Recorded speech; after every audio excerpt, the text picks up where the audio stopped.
Olá, meus amigos. Eu sou o João e vocês são muito bem-vindos ao canal Ponto Cego. Aqui no canal Ponto Cego, a gente investiga, analisa e revela aquelas informações que o sistema gostaria que você deixasse passar batido.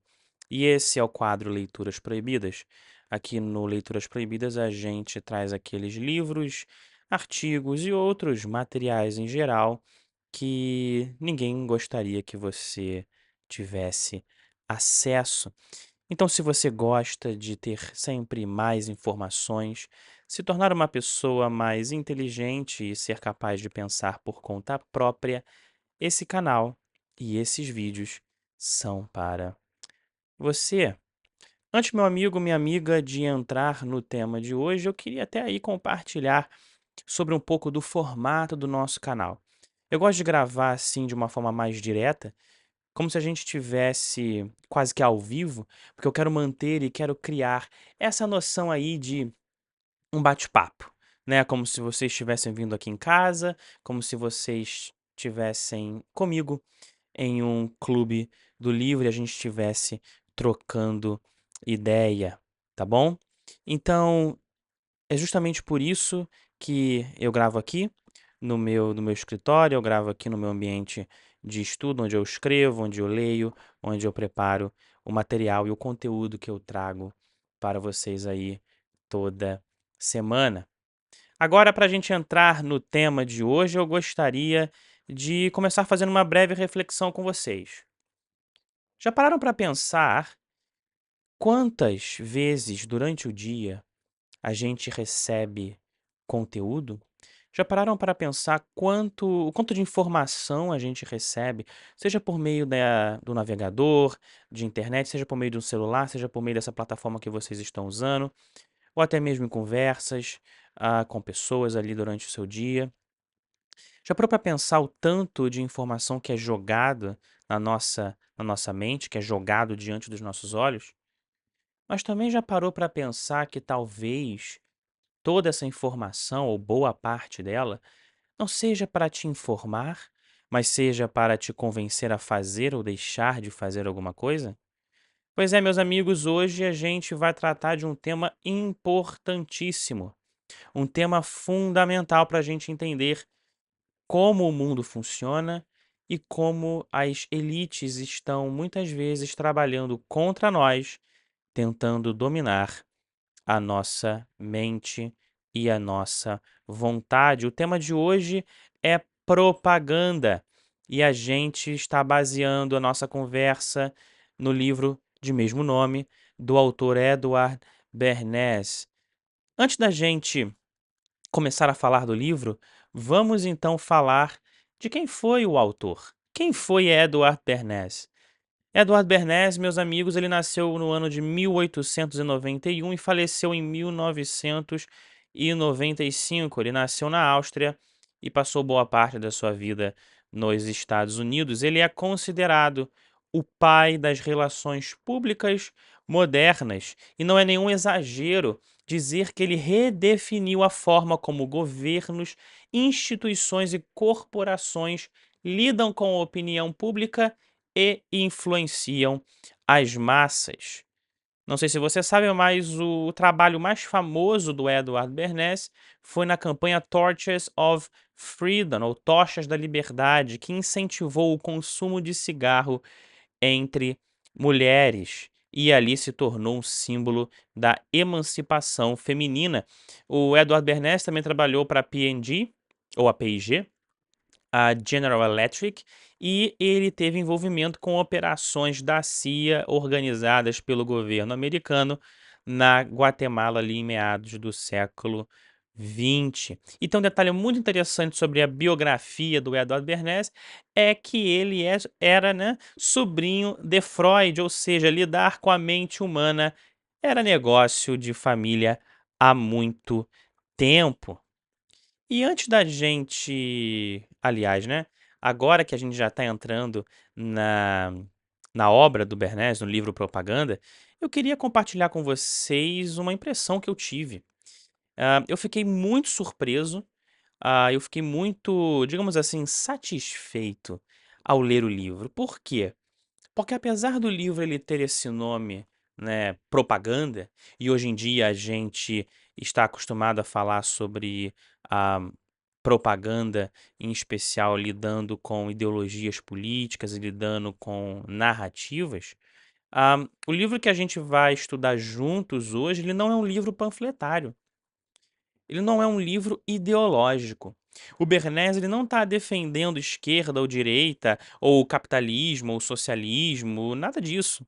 Ah, o livro, na verdade, é um livro escrito de forma muito apaixonada, é um livro escrito de maneira muito profissional por alguém que ama o que faz. É isso que eu percebi no livro.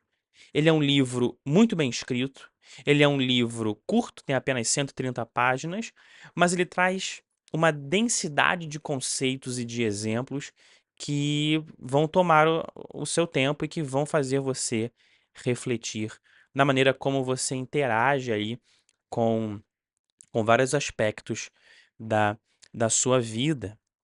E é um livro fundamental, fundamental para você ser capaz de escapar das manipulações que as elites estão tentando fazer com você, com a sua família e com as pessoas que você conhece todos os dias. E eu posso dizer a vocês também o seguinte: eu sou um antes e depois de ler o livro. Depois de ler o livro, eu comecei a entender muito mais sobre como ahm, esses mecanismos de propaganda e como a propaganda em si funciona, e é por isso que eu gostaria de compartilhar isso com vocês nesse vídeo, justamente para que o impacto positivo que o livro teve na minha vida, teve no meu pensamento, tenha também na vida e no pensamento aí de vocês. Então, antes da gente, né, falar sobre os mecanismos, antes da gente falar sobre a existência de um governo invisível, esse conceito que o Bernays traz, a gente precisa tratar da definição de propaganda. E o Bernays ele define a propaganda da seguinte forma, preste bem atenção.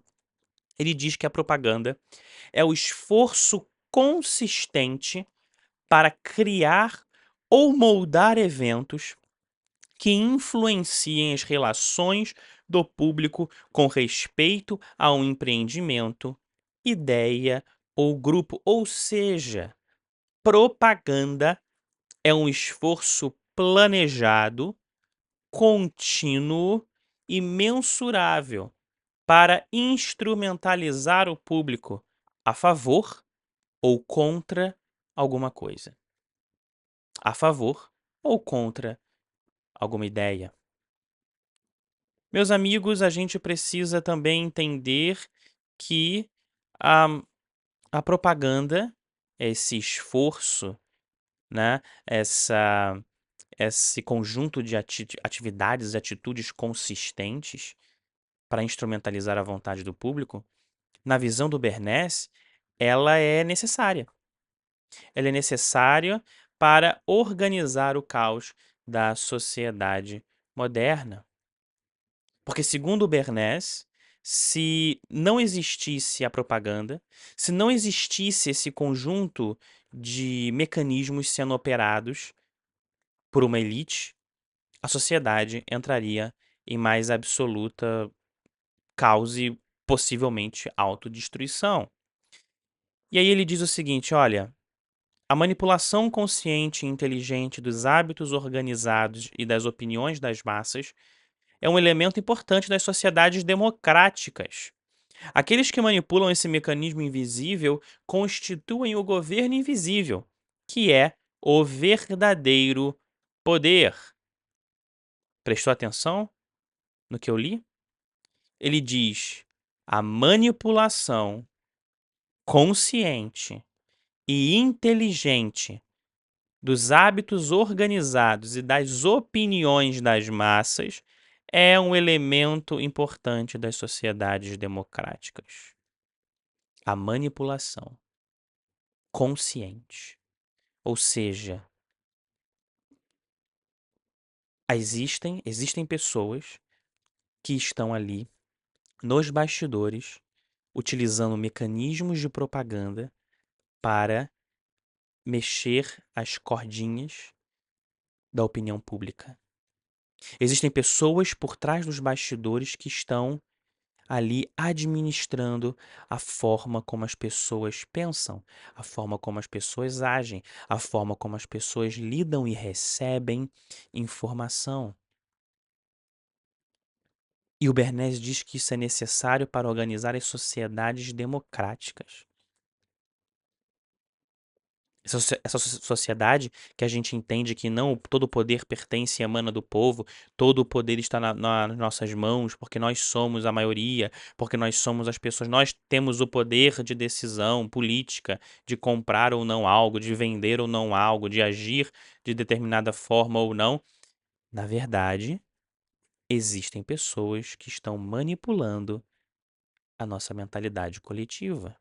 E elas são o governo invisível, que é, na visão do Bernays, o verdadeiro poder. E ele continua dizendo assim: olha, somos governados, nossas mentes são moldadas, nossos gostos formados, nossas ideias sugeridas por pessoas das quais nunca ouvimos falar. Existe, na verdade, um grande governo profundo que está escondido do olhar público, que manipula a vontade popular. E, segundo Bernays, isso não é uma falha do governo democrático. Isso não é uma falha do modelo republicano. Isso, na verdade, é parte essencial do modelo democrático. Isso é parte essencial e necessária do mundo em que a gente vive. E por quê? O que que na visão do Bernays justifica isso? Ele faz uma análise agora aqui, histórica e sociológica. Ele vai dizer o seguinte: olha, elementos como o motor a vapor, a imprensa e a escola pública tiraram o poder dos reis e das antigas aristocracias. A revolução industrial, a revolução econômica, a revolução, digamos assim, educacional, essas coisas elas tiraram a influência que as antigas aristocracias tinham sobre as pessoas. E isso acabou dando certo poder ao povo. Isso acabou dando poder às massas. Porque agora aquelas pessoas que não tinham dinheiro para consumir, agora elas têm dinheiro para consumir. Aquelas pessoas que antes eram analfabetas, agora elas sabem ler, escrever. Elas podem entender um texto, elas podem entender, né, receber uma informação. E agora elas têm poder. E o que aconteceu? As elites passaram a temer o poder do povo. As elites passaram a temer o poder das massas. Então, os membros dessa elite, os membros desse núcleo que anteriormente governava, eles decidiram recriar os mecanismos de persuasão, os mecanismos de controle, para que eles pudessem influenciar novamente o povo. E que mecanismos são esses? São os mecanismos de propaganda. Ou seja, a propaganda, ela é um instrumento criado pelas elites para dominar as massas. A ponto do Bernays falar assim no livro: a propaganda é o poder executivo do governo invisível. Eu vou repetir para você não esquecer essa frase. A propaganda é o poder executivo do governo invisível. E por que esse governo invisível lidera? Esse governo invisível lidera porque eles têm posição social, porque eles têm acesso à informação e porque eles dominam a psicologia das massas. E tudo isso conversa, meus amigos, com o primeiro vídeo que a gente fez aqui no canal, que é o vídeo sobre o livro Rápido e Devagar, lá do Daniel Kahneman, em que ele traz ali várias ah, maneiras pelas quais a gente pode acabar sendo manipulado ou convencido a tomar determinada decisão. Eu vou deixar o link aqui na descrição para vocês terem um acesso mais facilitado a esse nosso material. Mas antes da gente prosseguir aqui, eu gostaria de pedir que você deixasse seu like, e compartilhasse esse vídeo com alguém que precisa aprender aí sobre como a propaganda funciona. E se você ah, já está percebendo como que a propaganda tem sido usada contra você, contra a sua família, para manipular a sua vontade, aí já deixasse no comentário que, que você aí está aprendendo, né? Deixa aí no comentário mostrando que você entendeu aí o que está em jogo. E agora eu gostaria de deixar aqui fazer aqui, aliás, uma certa provocação. Você acredita no Papai Noel? Eu quero a resposta honesta. Você acredita no Papai Noel? Você acredita na Fada do Dente? Você acredita no abominável Homem das Neves? Eu espero que não. Eu espero que não. Eu espero que você não acredite nem no Papai Noel, nem na Fada do Dente e nem no abominável Homem das Neves. Eu tô fazendo essas perguntas aqui que podem parecer ridículas, mas é justamente para provocar você e provocar o seu pensamento, porque quando a gente lida com propaganda, quando a gente fala, aliás, sobre propaganda, a gente precisa entender que existem dois grandes campos nos quais a propaganda ela se manifesta, nos quais ela é usada. É o campo do consumo e o campo da política. E aí eu pergunto, você acredita que todo produto que chega a você é o melhor? Você acredita que todo produto que chega até você é o produto que vai melhor atender às suas necessidades? Você acredita, já partindo para a política, você acredita que você escolhe os candidatos nos quais você vota? Você acredita que você é livre para escolher os candidatos que serão ali os seus futuros representantes políticos? E meu amigo, minha amiga, eu falo isso porque o Bernays trata diretamente sobre isso no livro dele. O Bernays ele fala assim: olha, em teoria, todo cidadão vota no candidato que quer. Mas se todos pudessem concorrer, haveria tantos candidatos que só existiria o caos. Assim, o governo invisível surgiu na forma dos partidos políticos, ou seja, as elites, para controlar o povo também politicamente, criou os partidos políticos, que, fazendo uso da propaganda, vendem as ideias que beneficiam apenas aos seus próprios membros ou que beneficiam apenas as elites. Então, meus amigos, falando sobre propaganda na política, eu gostaria de deixar algo muito claro para você.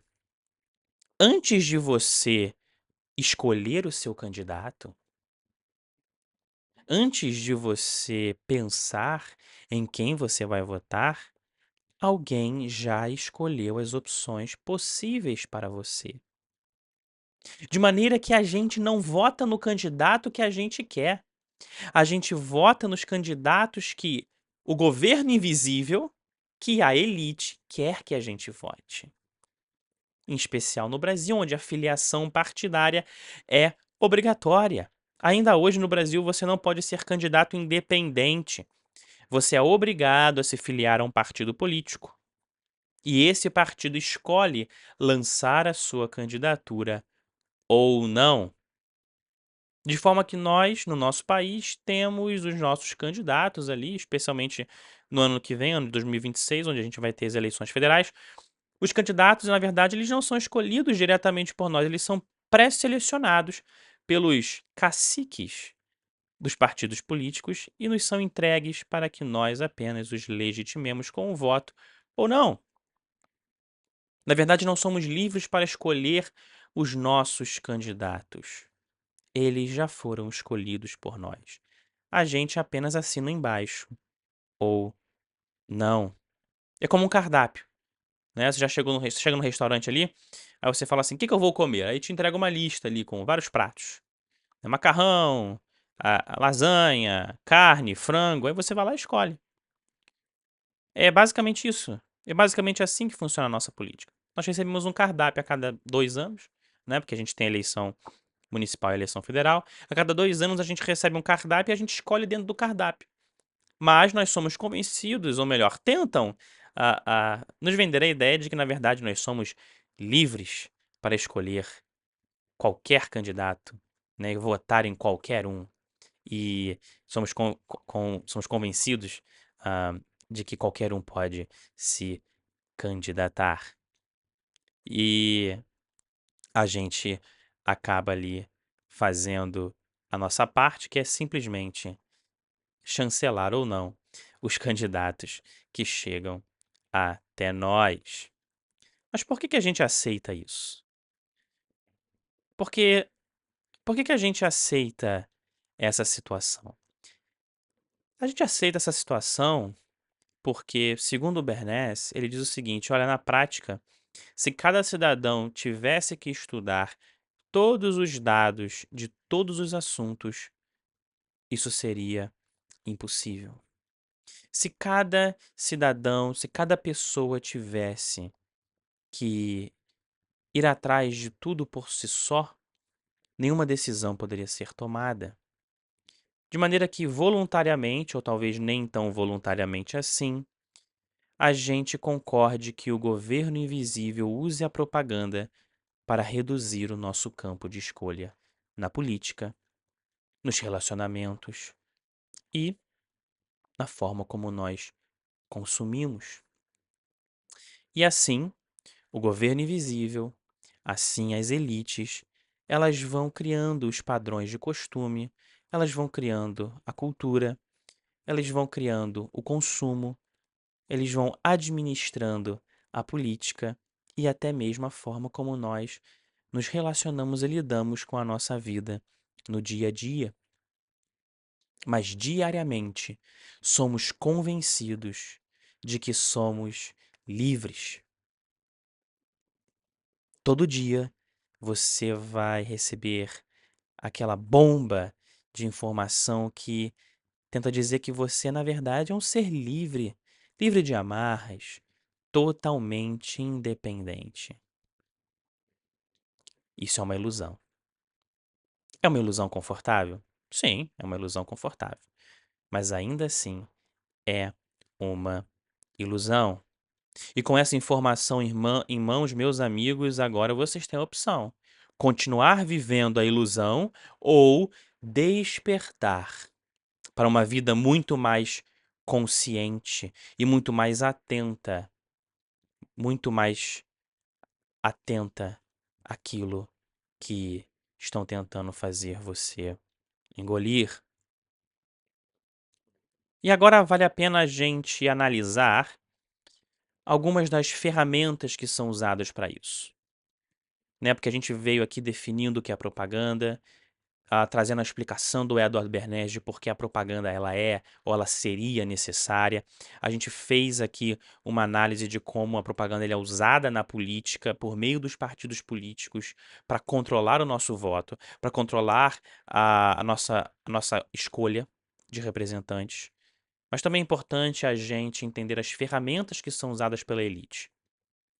Porque muitas vezes a gente simplesmente convive com essas ferramentas e a gente não entende que essas coisas são instrumentos que estão sendo usados contra nós. E o Bernays ele traz uma lista aqui de cinco dessas ferramentas, né?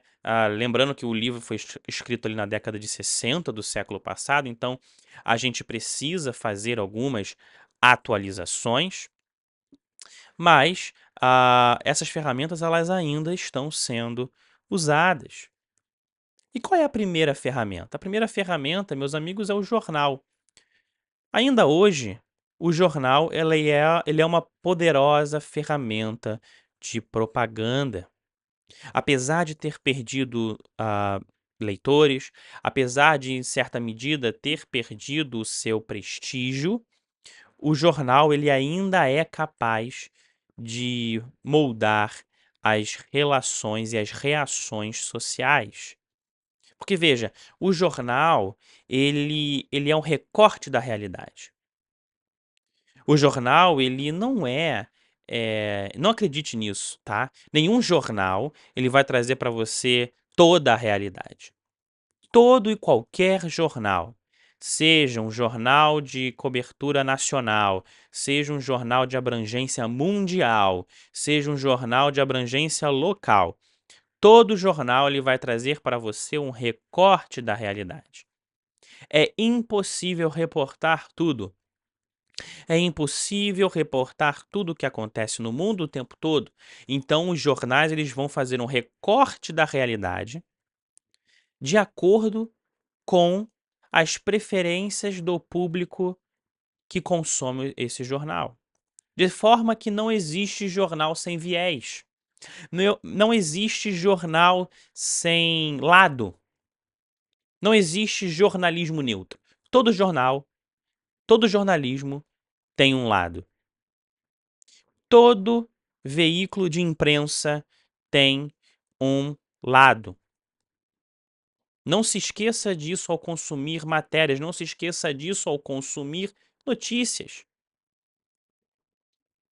Eu espero, meus amigos, que depois desse vídeo vocês lidem de forma totalmente diferente com as informações e com os conteúdos que vocês recebem, com as informações e os conteúdos que vocês consomem no dia a dia.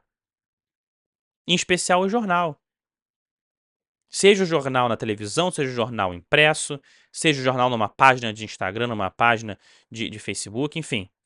Todo jornal ele tem uma linha editorial, todo jornal ele é um recorte da realidade, todo jornal ele vai transmitir as notícias que mais interessam ao seu público. Todo jornal tem uma agenda, um filtro. É por isso que se você quer ficar informado por meio de jornal, não apenas leia o jornal, ele vai te trazer informação, claro, mas leia vários jornais. A forma de consumir jornal, de consumir imprensa é a mesma forma de estudar história, né? Já vou até aqui compartilhar uma dica com vocês. Quando você vai ler história, tá? Quando você vai ler história do Brasil, história da América, história da Segunda Guerra, história da Primeira Guerra, enfim, você não lê só um ou dois historiadores, você lê vários. A forma correta de aprender história é lendo vários historiadores, porque cada historiador vai fazer um tipo de recorte diferente, cada historiador vai trazer os fatos, às vezes, ali de uma maneira diferente, e você precisa ter essa variedade de ideias, essa variedade de visões, de pontos de vista, para que você chegue ali a um denominador mais ou menos comum. A mesma coisa ao jornal. Nunca pense que você lendo um ou dois jornais, você está bem informado. Você precisa ser capaz, ser apto a consumir vários jornais, a consumir várias publicações, justamente para que você tenha vários pontos de vista. Então, o jornal é o primeiro instrumento. O segundo instrumento, meus amigos, é a revista. A revista ela é pensada para públicos específicos e ela vai funcionar como um canal de publicação segmentado. Ah, João, mas você não falou que o jornal é assim? Não. Não falei isso. O jornal ele traz vários tipos de matérias. O jornal ele traz uma variedade de matérias que estão reportando vários tipos de fato. Cultura, economia, sociedade, condenações em operação XYZ, política. Mas ele traz isso segmentado para o público que concorda com sua linha editorial. A revista não, a revista ela trata de um tema segmentado para um nicho específico. Então você vai ter revistas que tratam só de automóvel. Uma revista que trata de automóvel, ela não vai trazer uma notícia sobre política, a não ser que seja uma notícia sobre política ligada a automóveis. Uma revista, aliás, que fala sobre relógios, ela não vai trazer uma matéria sobre casas, a menos que seja algo ligado a relógios também. Entendem? Então, a revista ela é segmentada. A revista ela existe para cobrir um assunto segmentado para um público segmentado. E hoje, com a queda do número de leitores das revistas, e eu digo até que com o fim de muitas revistas impressas, a gente tem um equivalente direto, que são os influencers. Ou os canais de YouTube também, como esse. Né? Os canais de YouTube e os influencers, eles são as revistas de hoje. Quem gosta de carro vai seguir um influencer que fala de carro. ou vai assistir um canal no YouTube que fala de carro. Quem gosta, por exemplo, de moda, vai seguir um influencer e assistir um canal de YouTube que fala de moda, de relógio, de casa, de qualquer outra coisa. Então, o conteúdo segmentado hoje não está mais nas revistas, ele está nos influencers, ele está no YouTube. E assim como o jornal, e assim como a revista, os influencers e os YouTubers, eles são sim canais de propaganda. São canais aí de propagação de ideias. Eh, o terceiro instrumento que o Bernays traz aqui é a palestra. A palestra. E para o Bernays, a palestra ou o discurso público, ele tem valor, mas não na repercussão. Ele tem valor não nas pessoas que. Minto, vou reformular aqui. O valor da palestra para o Bernays não está no auditório, não está nas pessoas que estão ouvindo necessariamente. Não está no número de pessoas que estavam presentes no local. O valor da palestra para o Bernays, o valor do discurso público para o Bernays está na repercussão. O valor da palestra, no sentido de propaganda para o Bernays, está no alcance que a palestra tem além dos muros do auditório. De maneira que, para o Bernays, a importância da palestra é que ela foi feita. A importância do discurso é que ele foi dado, que ele foi gravado, que ele aconteceu. A partir daí, você vai trabalhar esse discurso, você vai trabalhar essa palestra de forma que ela chegue em mais gente, de forma que ela chegue em mais pessoas. E a gente vê muito isso em dois movimentos que são muito comuns hoje em dia: congressos, né, e podcasts. Vou dar um exemplo para vocês. Vira mexe aparece no meu Instagram, aparece na minha rede social, assim, cortes, né? Por exemplo, de políticos que deram palestras em algum lugar. E aí falaram de alguma ideia, falaram de alguma proposta que eles têm, falaram de algum projeto que eles estão fazendo ou que eles fizeram. Eu não estava na palestra. E às vezes, se você vai ver um congresso, a palestra que os caras fizeram, tinha 150, 200 gatos pingados. Mas o corte existe e está chegando até mim. Que tô aqui longe do congresso, que nem fui lá, nem sabia que tinha acontecido esse congresso. Isso está sendo usado para propaganda, para propagar as ideias desse político, confirmando o que o Bernays fala. Importante não é o número de pessoas que estavam lá, o importante é que foi feito, que aconteceu, que foi registrado e que vai ser disseminado. A mesma coisa, gente, é com os podcasts hoje em dia. O político vai lá no podcast, aí senta lá na mesa do cara, ou faz uma transmissão lá do gabinete ao vivo, e aí ele vai e fala lá o que tem que falar, e é perguntado, e bate um papo, e ri, né? Aquela coisa, aquela conversa. E às vezes você vai ver lá, nossa, o podcast ali teve 5.000 pessoas, 10, 20 mil pessoas assistindo. Meu Deus, o que isso impacta? Impacta porque o conteúdo foi produzido. E aquilo vira corte.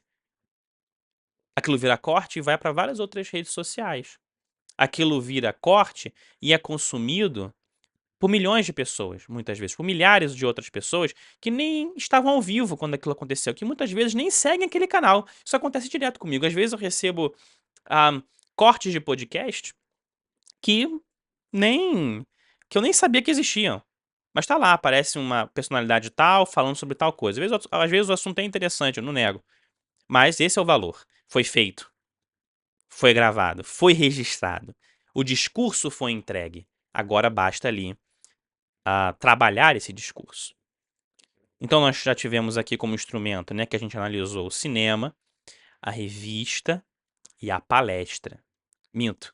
O jornal, a revista e a palestra. Agora a gente vai pro cinema, né? Esse vídeo, às vezes esse conteúdo aqui me deixa louco, gente, pelo amor de Deus. Mas vamos lá. O quarto instrumento é o cinema. E o cinema, ele tem um poder incrível de propaganda. Porque como o cinema ele traz pra gente uma história, se a coisa for muito escrachada, perde a graça. Se a coisa for muito aberta, ela fica muito óbvia que é uma propaganda. Então o cinema ele é muito poderoso porque o cinema ele vai atuar no inconsciente.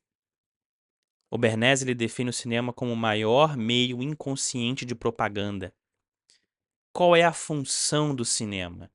A função do cinema enquanto objeto, enquanto instrumento de propaganda, é, por meio da sua arte, padronizar hábitos e normalizar ideias. Eu vou repetir. O filme que você consome, qualquer filme que você consome, vindo de Hollywood, principalmente, é para padronizar os hábitos e normalizar as suas ideias. Para normalizar, aliás, as ideias da elite. Guarde isso. Quando você assiste um filme e você vê determinados personagens agindo de determinadas formas, isso não é à toa. Existem agendas por trás. Você quer ver um exemplo? Começa a reparar em muitos filmes que têm família, o comportamento do pai e da mãe. Começa a reparar quantos e quantos filmes que tem essas duas figuras caminhando ali lado a lado em cena. Quantas vezes você vê que a mãe é legal, que a mãe é gentil, que a mãe é inteligente, e que o pai ele é bobo, que o pai é covarde, que o pai é um completo maluco, que o pai é desanimado, que o pai é fraco. Começa a reparar isso. Quantos filmes trazem pra gente mães fortes e pais fracos?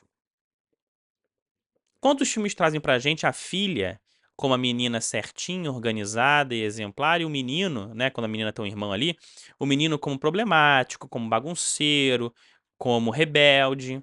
Tudo isso, gente, normaliza comportamento. Tudo isso faz parte de uma agenda maior. Tudo isso está ali para fazer com que você pense ao longo do tempo de determinada forma, mas não é feito de forma escrachada, porque senão perde a graça.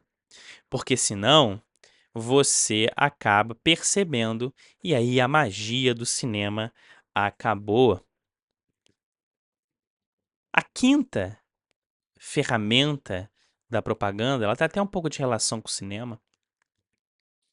A quinta ferramenta da propaganda são as personalidades. Veja, lá por volta dos anos 1960, o Bernays já falava disso. Ele já falava das personalidades. Quem são as personalidades? Não tem nada a ver com divertidamente, né? Não tem nada a ver com aqueles bichinhos que moram lá na cabeça da menina, não, tá? Personalidades, meus amigos, diz respeito a pessoas. Diz respeito a pessoas que emprestam seu prestígio para causas, para produtos e para ideias políticas. Personalidade diz respeito àquela pessoa que tem um nome conhecido, que tem a imagem conhecida e que se liga a determinados produtos, a determinadas causas, a determinadas ideias ou políticos. Quer ver um exemplo disso?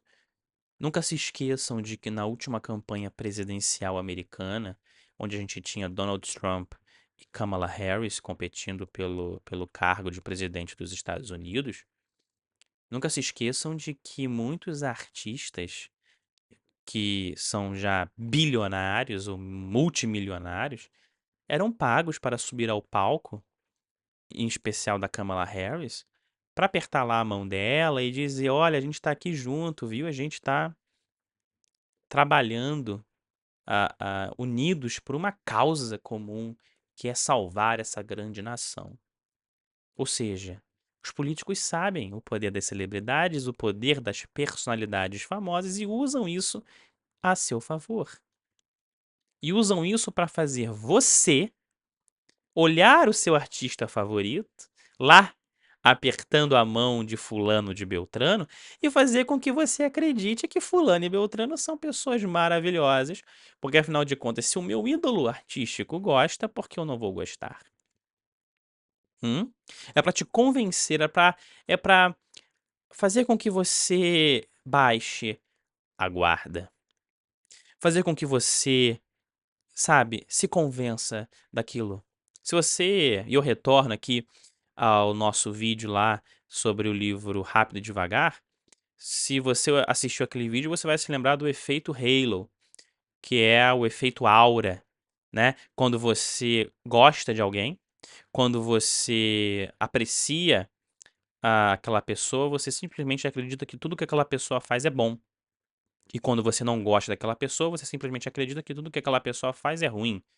Então, a partir do momento que eu pego uma celebridade, eu, político, né? Eu pego uma celebridade, eu pego várias celebridades que são amadas por muitas pessoas e me ligo a elas, é como se eu estivesse pegando emprestado essa aprovação do público. E aí fica mais fácil das pessoas que seguem aquelas celebridades de votarem em mim, de gostarem da minha ideia, de aprovarem o meu governo. Afinal de contas, se a celebridade que elas gostam faz tudo bem, tudo de bom, melhor dizendo, só acerta, são pessoas maravilhosas, eu também, por ter sido escolhido como representante dessa celebridade, também devo ser a melhor escolha. Também provavelmente sou o melhor governante. E já partindo aqui, né, para um certo encerramento da nossa conversa de hoje, eu gostaria de trazer também para vocês não apenas a teoria, né, não apenas essa explicação conceitual da propaganda, mas eu gostaria de dar 2 exemplos práticos para você começar a perceber como a propaganda tem sido utilizada contra você, contra a sua família, todos os dias. Tá? E eu quero trazer 2 exemplos aqui. Eu estou pegando emprestado, na verdade, 2 exemplos que o Edward Bernays traz lá no livro dele e que ainda são atuais.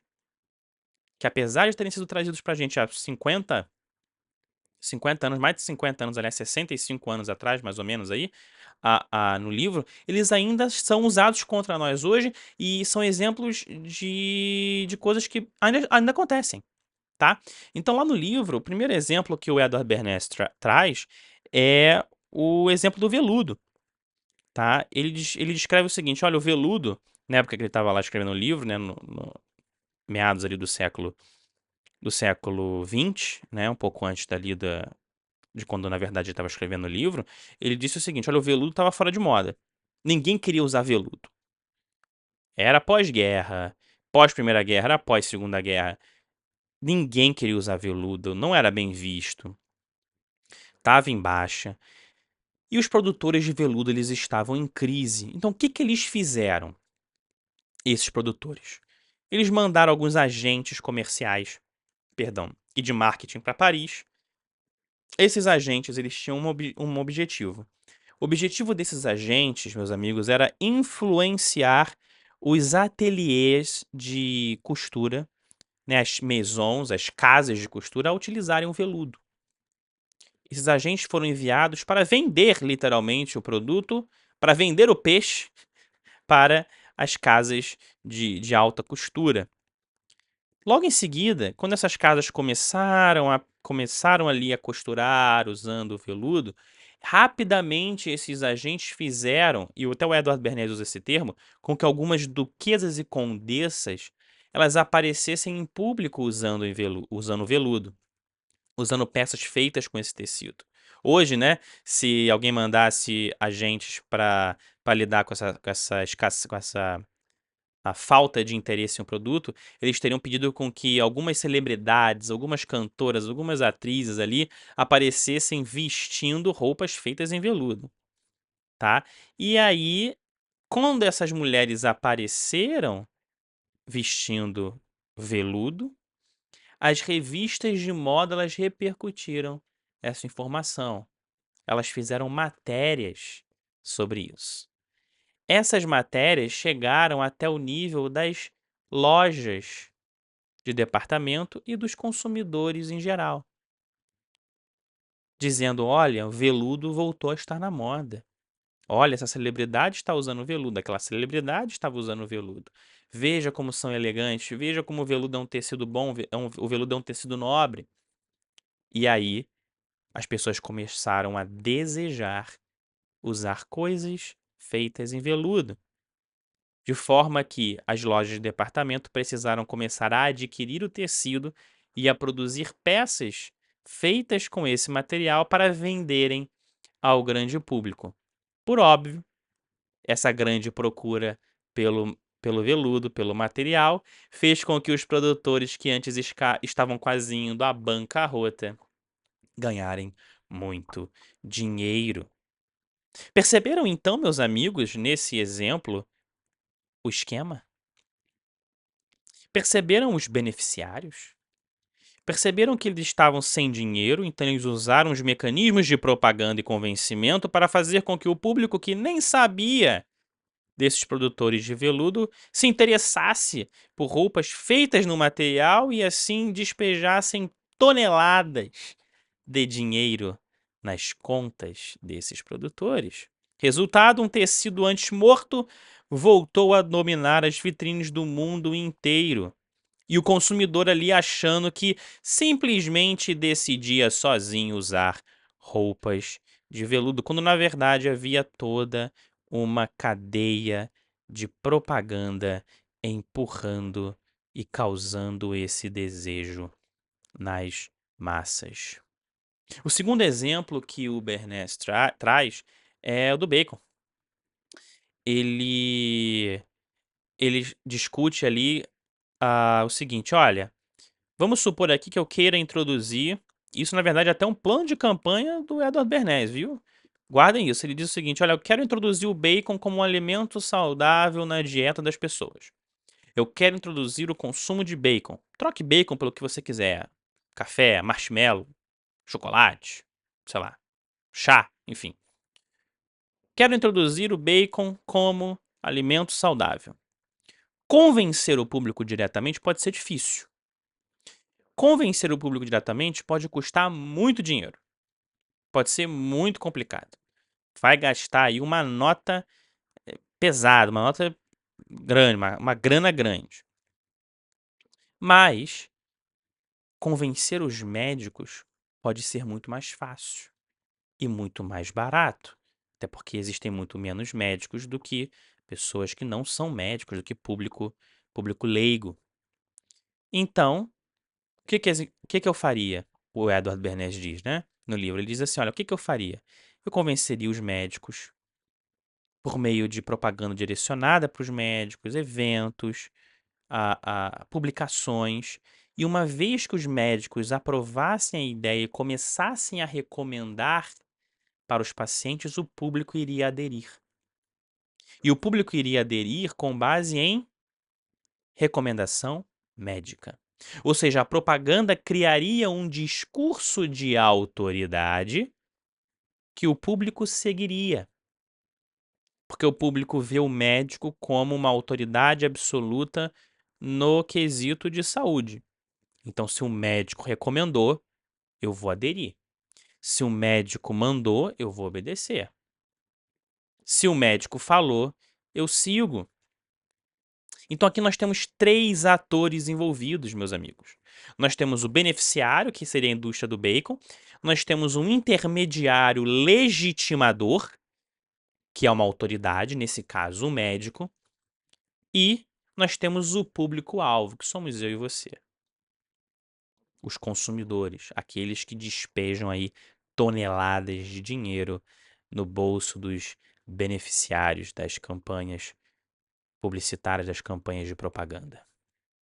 E isso funciona até hoje.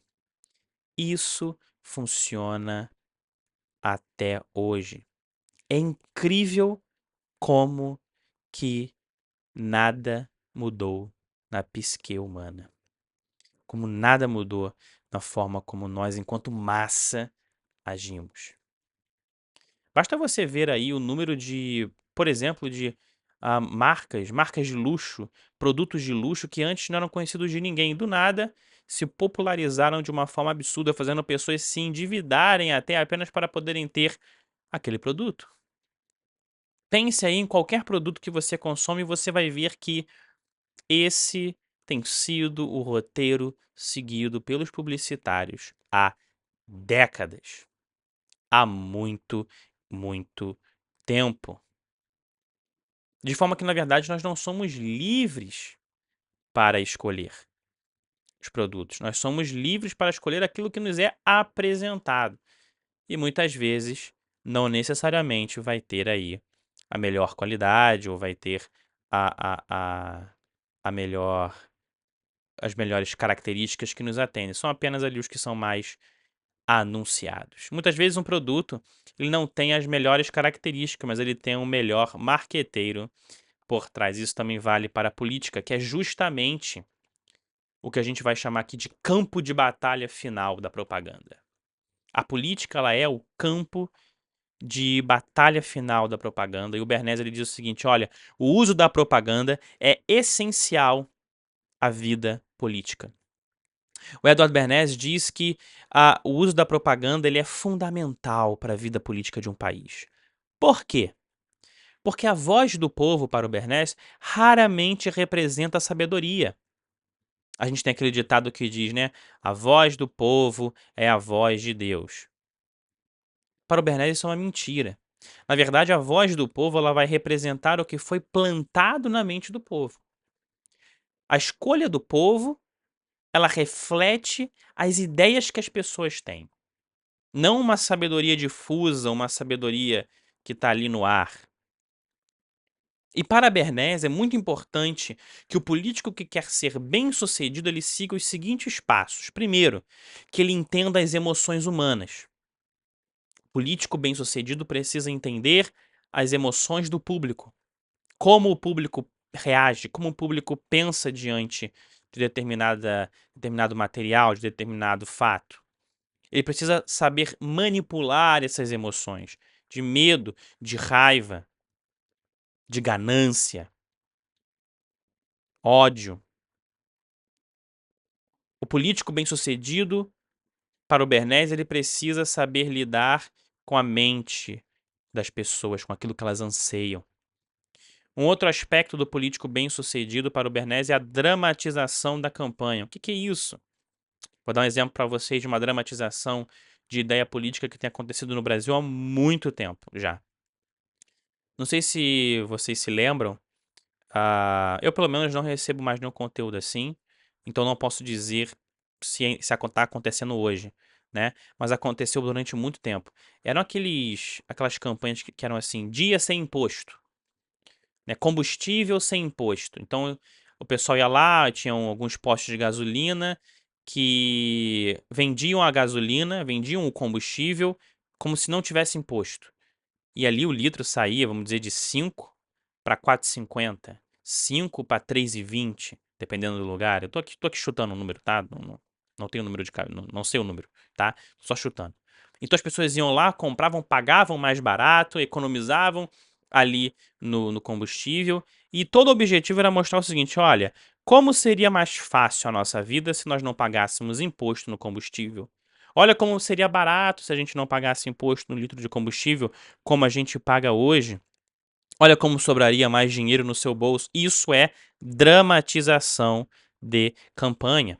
O político que domina essa dramatização de campanha, o político que domina essa ferramenta, ele, segundo Edward Bernays, ele vai ser eficaz, ele vai ser bem sucedido. Uma outra ferramenta que o político bem-sucedido também deve dominar, segundo Edward Bernays, é a criação de eventos que se espalhem. Eventos que possam causar um impacto. Greves, passeatas, como a gente agora vê no Brasil, motociatas. Eventos que causem esse impacto no público. Eventos que acabem chamando a atenção do público. É isso que também que um político eficaz ele deve dominar. Outra ferramenta que o político eficaz deve dominar, segundo Edward Bernays, é a capacidade de aquecer o terreno antes do discurso. Antes do político trazer a ideia, de acordo com o Bernays, ele deve fazer com que as pessoas comecem a pensar na ideia. Para que elas achem que, quando o político traz a ideia, na verdade, é porque elas pensaram naquilo primeiro. E não o contrário. Segundo Bernays, o político eficaz ele é capaz de fazer com que as pessoas achem que pensaram aquilo primeiro. Para que quando o discurso vier, o político ele não venha como um impositor da ideia, mas que na verdade ele venha como um representante daquela daquela ideia. Como se a relação fosse inversa. Como se o povo estivesse ali marinando aquelas ideias e ali surgisse um ser, que é o político, que representa aquilo e não o contrário. Então, para isso, a política tem que ser capaz de utilizar de instrumentos de propaganda, seja o cinema, seja entrevistas, seja panfleto, né, sejam imagens, justamente para criar essa ideia subconsciente. Quando ele surgir com o discurso, as pessoas acreditarem nele. E aqui eu gostaria de trazer um exemplo relacionado à política, e é um exemplo que ele é usado até hoje. É o exemplo do balão de ensaio. Ou vamos aí, né, usar um outro termo, é o exemplo da sonda, exemplo da sondagem. O que os governos fazem? O que os políticos fazem? Eles vazam certas ideias para medir a reação pública antes de implementarem a ideia. Então você vê muito isso quando, por exemplo, você está lá de boa, aí aparece no seu feed da rede social assim, interlocutores, né, fontes internas do governo tal disseram que vão criar um imposto de X% para produtos importados. Não apareceu nenhuma nota oficial, o presidente não falou nada, um ministro não falou nada, mas a ideia vaza para o jornal, que vão criar um imposto de X% para produtos importados. Aí você vai ali, abre o comentário e digita lá: absurdo. Como assim eu não posso comprar um produto importado? Como assim a gente não pode? A gente não é mais livre para gastar o nosso dinheiro, pelo amor de Deus. A gente não pode mais comprar uma coisa de qualidade só porque vem do exterior. Querem taxar tudo só para roubar o nosso dinheiro. Só que você não é o único que comenta. Você vê ali milhares e milhares e milhares de comentários e milhares de reações. E aí um outro jornal também publica isso e você vê mais milhares de reações e milhares de comentários. Isso é o governo lançando uma sonda. Esse pequeno vazamento é como que uma sonda que é enviada para analisar o terreno da opinião pública. E aí o governo vê o seguinte: olha, a gente implementa ou não? A gente segue com essa ideia ou não? A galera tá se rebelando na internet, a galera não tá gostando não, a galera tá chateada. O povo está incomodado, então é melhor a gente recuar, né? Ah, então a gente dar uma recuada. Isso tudo é propaganda para manipular você e para saber como eles devem agir. E você vai lá e, pô, dá a sua opinião com coragem, né? Joga lá, fala tudo que tem que falar. Ou melhor, digita tudo que tem que digitar. E aí você fornece gratuitamente material para o governo. Quer ver um outro exemplo agora? Enquanto eu gravo esse vídeo, há apenas alguns dias, o Bolsonaro, né, o Jair Bolsonaro, que já está preso, ah, ele teve uma reunião com, salvo engano, com o seu filho, com Flávio Bolsonaro, e veio aí a bomba, né? De que em 2026 Flávio Bolsonaro é o possível candidato de centro-direita à presidência da República. Mas aí quando você vai investigar, você fala assim, tá, beleza, mas quem falou isso? Né? Aí o próprio Flávio Bolsonaro, ele fala o seguinte, olha, é, tive uma conversa com meu pai e eu estou aqui dizendo que eu estou aqui anunciando que eu vou ser o candidato à presidência da República em 2026. Aí eu te pergunto, teve uma nota oficial? Eu te pergunto, teve uma carta assinada? Teve uma convenção partidária? Não estamos em época de pré-campanha. Foi lançada a pré-candidatura? Ou a candidatura? E aí eu pergunto a vocês, seria ele realmente o candidato de centro-direita para o ano de 2026? Ou estaria ele apenas lançando uma sonda para medir a opinião pública, para medir a opinião político-partidária?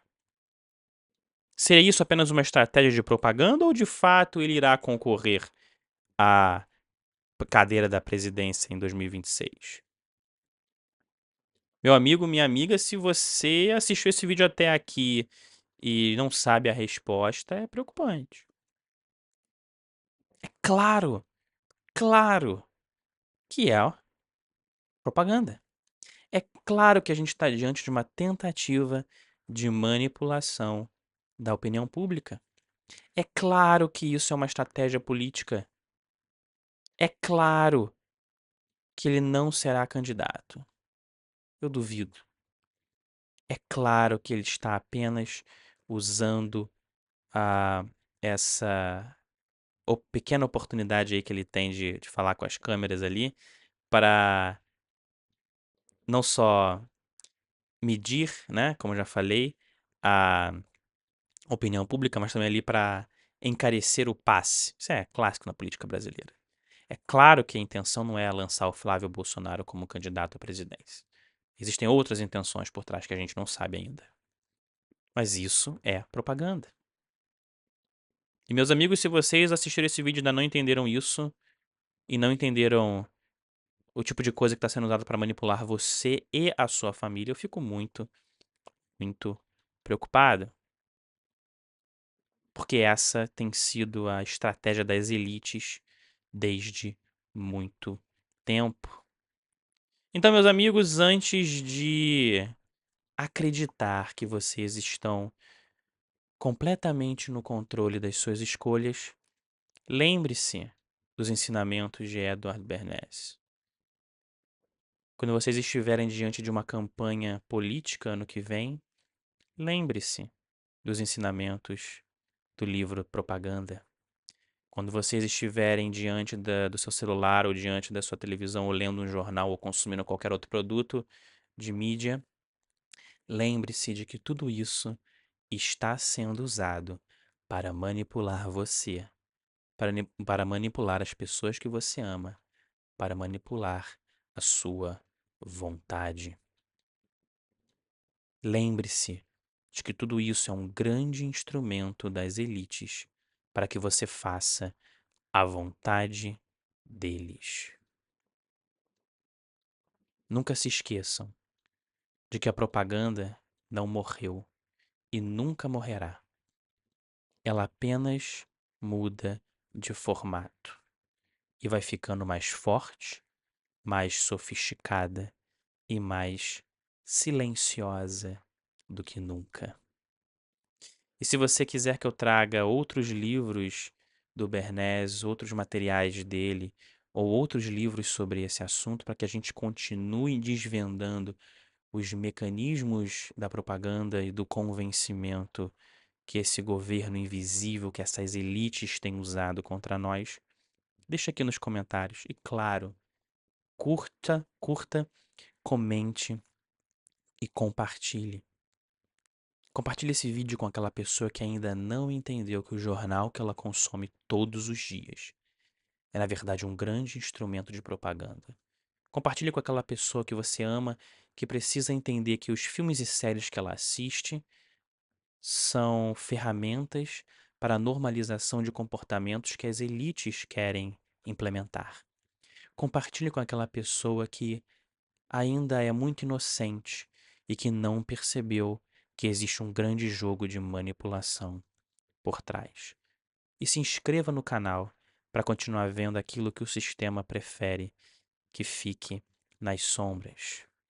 Nos vemos no próximo Leituras Proibidas. Muito obrigado pela sua companhia e até a próxima.